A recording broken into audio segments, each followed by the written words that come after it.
ಸಿಲ್ವಂತ್ form ಹೌಸಲ್ಲಿ ಇವತ್ತು ಪ್ರವೀಣ್ ಕುಮಾರ್ ಅವರು ಈ ಗಿಡಗಳನ್ನು ವೀಕ್ಷಣೆ ಮಾಡ್ತಾ ಇದ್ದಾರೆ. ಎಷ್ಟು ಪ್ರಮಾಣದಲ್ಲಿ ಹೈಟ್ ಆಗಿದೆ ಗಿಡ ಅಂತ ಹೇಳಿ ಅದೆಲ್ಲ ವೀಕ್ಷಣೆ ಮಾಡ್ತಾ ಇದ್ದಾರೆ. ಸುಮಾರು 3 ತಿಂಗಳ ಈ ಗಿಡ ಸುಮಾರು 4.5 ಫೀಟ್ ಗಿಡ ಬೆಳೆದಿದೆ. ಒಳ್ಳೆ ರೀತಿಯಲ್ಲಿ ಗಿಡದ ಬೆಳವಣಿಗೆ ಆಗಿದೆ. ನೀವೆಲ್ಲ ನೋಡಬಹುದು.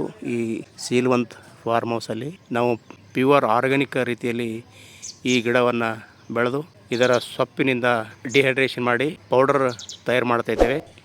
ಈ ಪೌಡರ್ ಪ್ರತಿದಿನ ಮುಂಜಾನೆ 1 ಚಮಚ ಬಿಸಿ ನೀರಲ್ಲಿ ಈ ಪೌಡರ್ ಹಾಕಿಕೊಂಡು ಒಂದು ಸ್ವಲ್ಪ ಅರ್ಧ ನಿಂಬೆ ಹುಳಿ ಹಿಂಡ್ಕೊಂಡು ಪ್ರತಿದಿನ ಕುಡಿದ್ರೆ BP, ಶುಗರ್, ಥೈರಾಯ್ಡ್, ಆಯಾಸ, ಮೈಕೈ ನೋವು ಎಲ್ಲಕ್ಕೂ ಸುಮಾರು 300 ರೋಗಗಳಿಗೆ ಇದು ತಡೆ ಹಿಡಿಯುವಂಥ ಶಕ್ತಿ ಈ ಒಂದು ನುಗ್ಗೆ ಪೌಡರಲ್ಲಿ ಇದೆ.